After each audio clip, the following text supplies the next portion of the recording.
Now, how can IT, and in particular a call center, because we are selling call centers, how can IT help you achieve a better service, if possible, with a lower cost?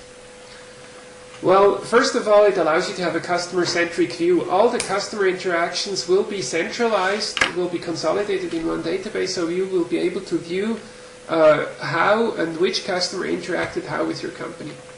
It will allow you to measure the number of interactions per customer segment, per service level, and so on. And it will allow you to improve the service level while controlling the cost. A call center, actually the main value that I see in a call center is that it will allow you to improve the service level while at the same time reducing costs, which is actually a contradiction, but I'll show you shortly how this works mathematically. Okay, reducing wait time. The traditional way would be to hire more agents, right? I mean, I have too many calls, people have to wait in queue, so therefore I hire more agents to be able to answer more calls in a lower amount of time.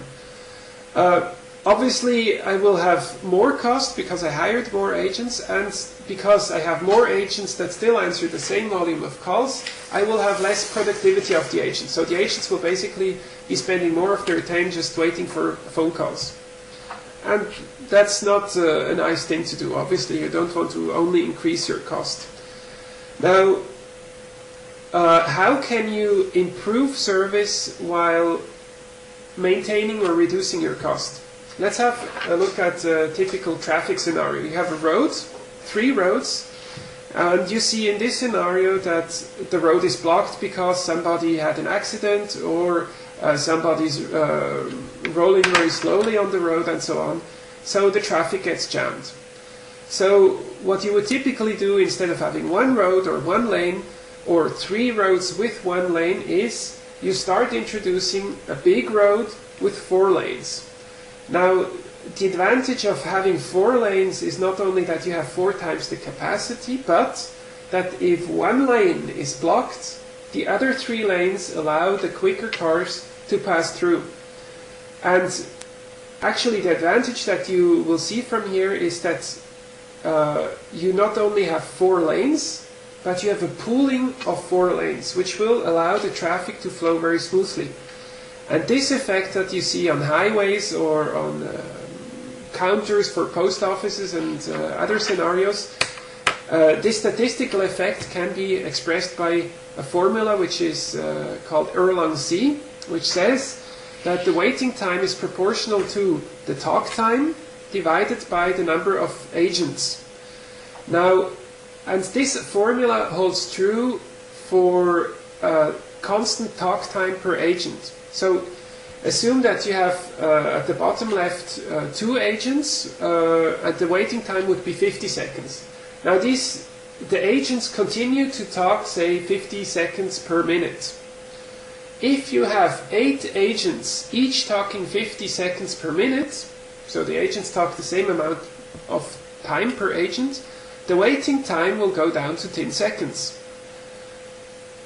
So basically, what this will allow you to do is to smoothen the traffic, and in average, it is very unlikely that 1 car in 1 lane will be blocked, or 1 call in 1 line will be blocked. But if this line here, or this agent here, is blocked, then if some agent somewhere else is available, then the call will be rerouted to this agent.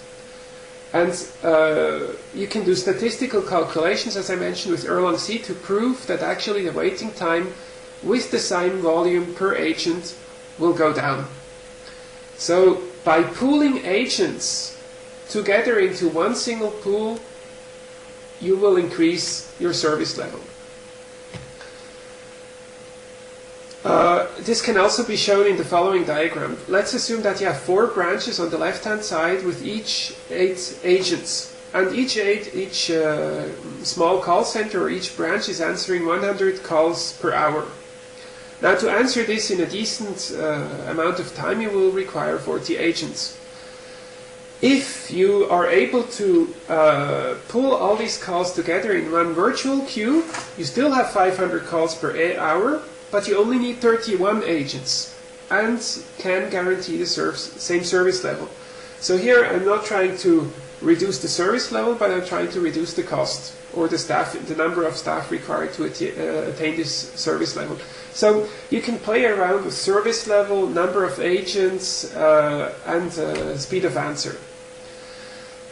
What you can afterwards do is you can further increase the speed or the answer speed or the number of agents by reducing the interaction time with the agent. If, for example, the agent is able to determine who is calling and does not have to ask the name of the agent, then obviously he will earn 10 or 20 seconds for each call. And because we saw in the earlier formula that the waiting time is proportional to the talk time, cutting out 10 seconds per call will actually dramatically reduce the waiting time as well, because it's a little bit like sand. Smaller grains of sand go through the hour clock much quicker than big grains of sand. So if you can just chop out 10 seconds, 20 seconds by having screen pop-up per call, the waiting time will again go down, because these grains go through the sand clock much quicker. If, in addition to this, you start adding more comprehensive voice self-services, then in this particular scenario you could further reduce the number of required agents for this particular call center with your 500 calls down to 24.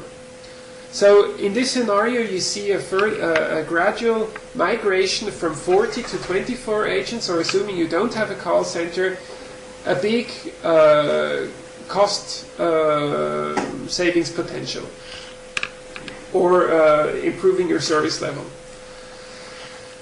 Another technology that goes a little bit in a similar way is assuming that you have 3 different languages. So traditionally you would have one branch or one group answering calls in French, a second group answering calls in English, and a third group answering calls in German, for example.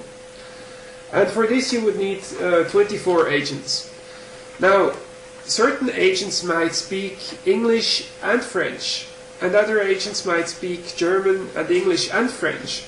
And if you define service, or if you define for each agent what exactly he can do, you can virtually increase the number of agents that is available for each language skill, and therefore reduce also the number of agents. So basically what I say is that these agents here, they speak both English and French, and these 2 agents here, they speak all 3 languages. Now what I see here, I have a total number of available agents of 10 per each language, but overall I only have 20 agents. So the service level remains the same, but thanks to skill-based routing I can actually also improve my virtual pool size and therefore reduce either the waiting time or the number of required agents.